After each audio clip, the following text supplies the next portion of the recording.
Ya, Uni Emirat Arab akan keluar dari keanggotaan Organisasi Negara-Negara Pengeksporan Minyak atau OPEC.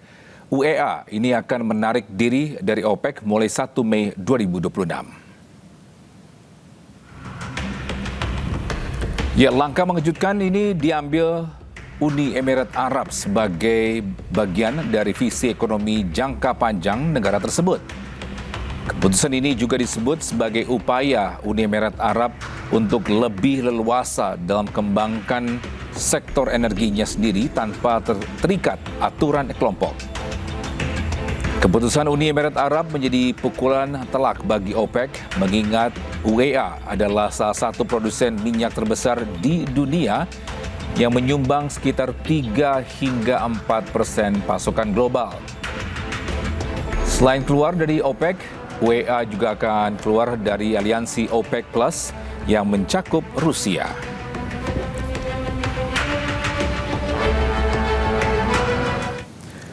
Pemirsa, jenazah Kopda Anumerta Riko Pramudia, prajurit TNI AD yang gugur dalam misi perdamaian UNIFIL di Lebanon, dimakamkan dengan upacara militer. Namun upacara pemakaman dilakukan tertutup. Ya, upacara militer pemakaman jenazah Kopda Anumerta Riko Pramudia di Taman Makam Pahlawan Lubuk Pakam, Deli Serdang, Sumatera Utara berlangsung hikmat. Berlangsung sekitar 1 jam, upacara diwarnai tembakan salvo prajurit TNI. Pemakaman tertutup dari media. Tidak diketahui secara pasti siapa saja petinggi TNI yang hadir. Namun Pangdam Iskandar Muda Majen TNI Joko Hadi Susilo bertindak sebagai inspektur upacara. Kopda Anumerta Riko, anggota TNI yang merupakan pasukan UNIFIL Lebanon, gugur setelah dirawat karena terluka akibat ledakan artileri tank Israel.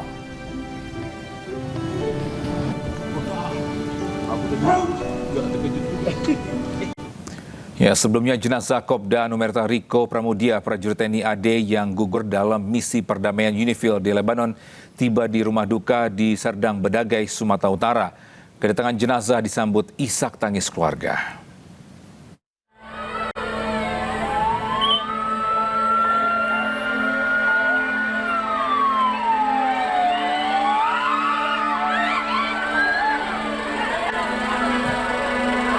Iring-iringan kendaraan yang membawa jenazah almarhum Kopda Anumerta Riko Pramudia tiba di rumah duka di Dusun 7 Sukasari, Serdang Bedagai, Sumatera Utara.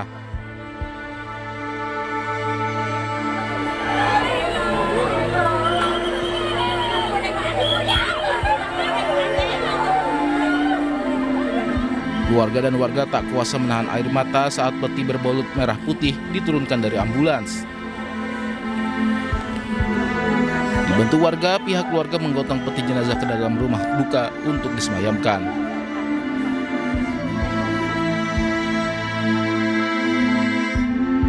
Kopda Anumerta Riko dikenal sebagai prajurit berdedikasi yang bertugas sebagai pasukan UNIFIL di Lebanon.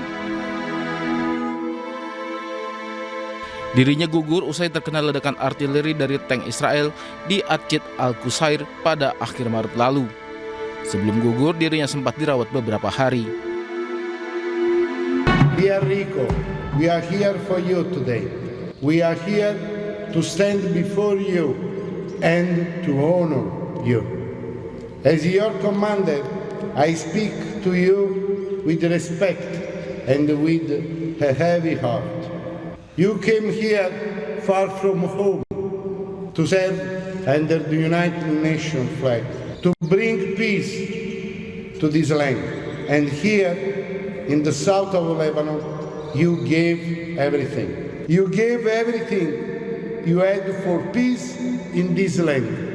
And for this, you have all our respect. Atas dedikasinya, almarhum Riko dianugerahi kenaikan pangkat 1 tingkat dari prajurit kepala atau Praka menjadi Kopda Anumerta. Tim Liputan iNews melaporkan. Pemirsa, pasukan Zionis Israel mencaplok gedung tempat tinggal warga Palestina. Selain mengusir, mereka juga menjadikan tempat tinggal warga sebagai pos militer.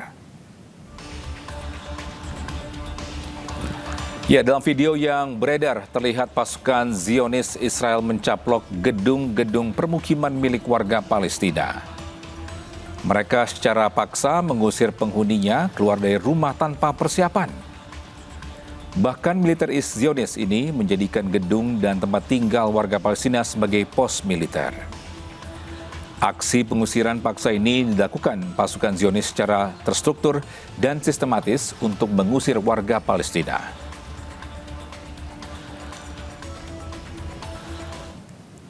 Sementara itu, seorang ayah menggendong anaknya yang tewas akibat serangan drone Israel di Khan Yunis, Palestina.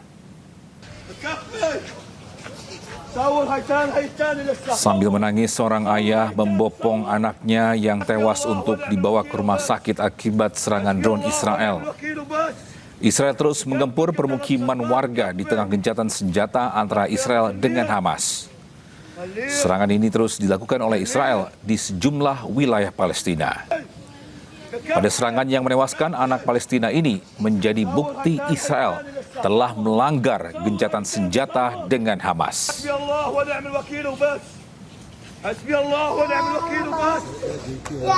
Itu seorang adik tangisi kepergian kakaknya akibat serangan pasukan Zionis Israel di Palestina. Kepergian sang kakak membuat adiknya terpukul dan kehilangan. Sampai saat ini Israel terus berkali-kali melanggar gencatan senjata dengan Hamas.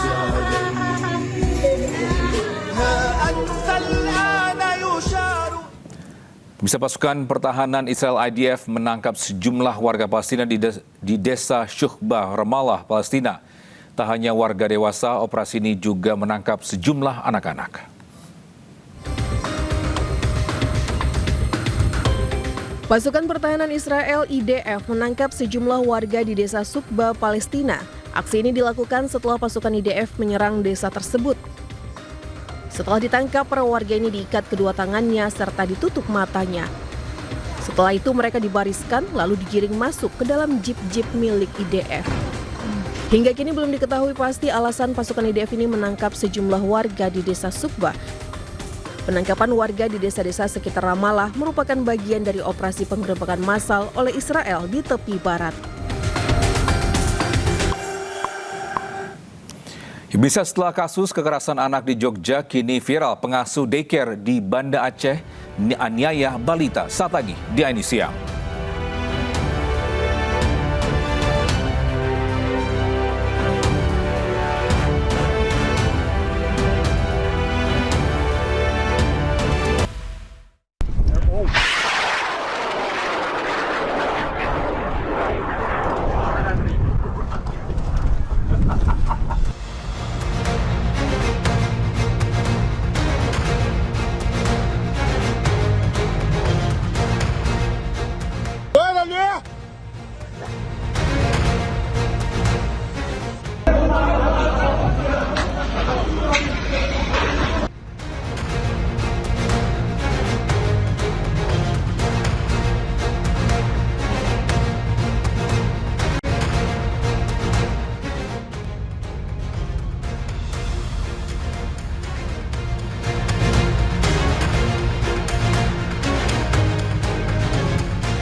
Ya, kita ke informasi mancanegara. Pemirsa, drone Hizbullah kembali jadi ancaman Israel. Drone peledak yang diluncurkan Hizbullah membuat pasukan Israel kewalahan.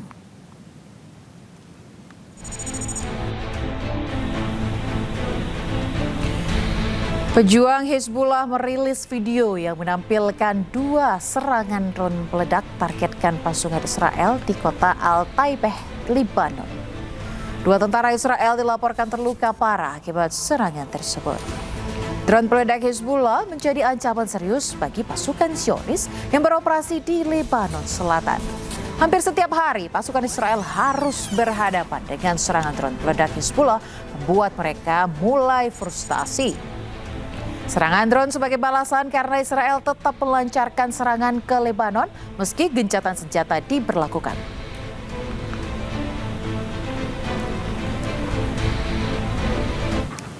Pemirsa, Israel klaim telah menemukan dan menghancurkan 2 terowongan utama di bawah tanah di Lebanon Selatan. Israel juga menyebutkan terowongan ini milik Hizbullah.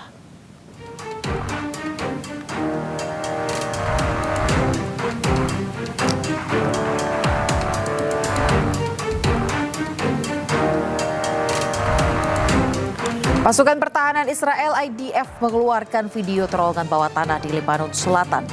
Israel menyebut terowongan ini ditempati anggota Hizbullah.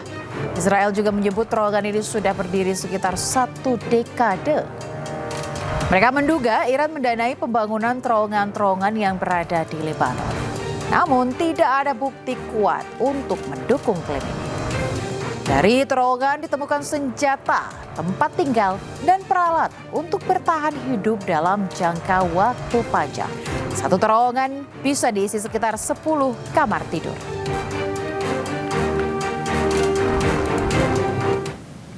Sementara itu, pemirsa, Perdana Menteri Israel Benjamin Netanyahu mengklaim Israel telah menghancurkan terowongan besar milik Hizbullah seiring dengan terus meningkatnya pertempuran di sepanjang perbatasan. פוצצנו היום מנהרת טרור ענקית של חיזבאללה. אנחנו משמידים להם את תשתיות הטרור, אנחנו הורגים להם עשרות רבות של מחבלים, ועוד היד נטויה. אנחנו פועלים בתוך רצועת הביטחון, דרומית לליטנית, צפונית לליטנית, בבקה, בצפון לבנון. ונתתי הנחיה לפני כמה שבועות על פרויקט מיוחד לחסל את איום הרחפנים. זה ייקח זמן. 5 kota di Lebanon Selatan menjadi target serangan udara Zionis Israel. Serangan sebagai bagian dari operasi militer Israel melawan Hizbullah.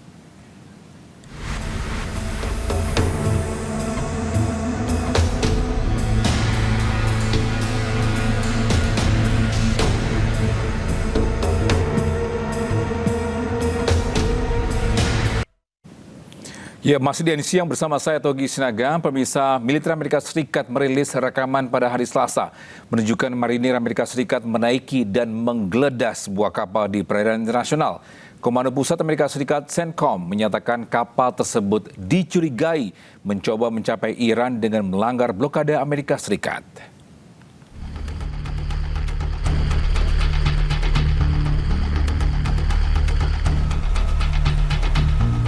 Rekaman ini menunjukkan sebuah helikopter yang membawa marinir Amerika Serikat lepas landas diikuti oleh personel yang turun menggunakan tali cepat ke sebuah kapal di laut untuk melakukan pencarian.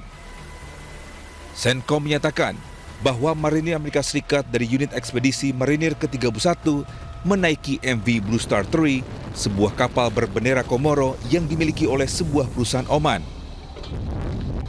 Sebelumnya pada tanggal 13 April, Presiden Amerika Serikat Donald Trump mengumumkan blokade angkatan laut terhadap pelabuhan-pelabuhan Iran termasuk Selat Hormuz yang mendorong Tehran untuk menutup jalur air strategis tersebut.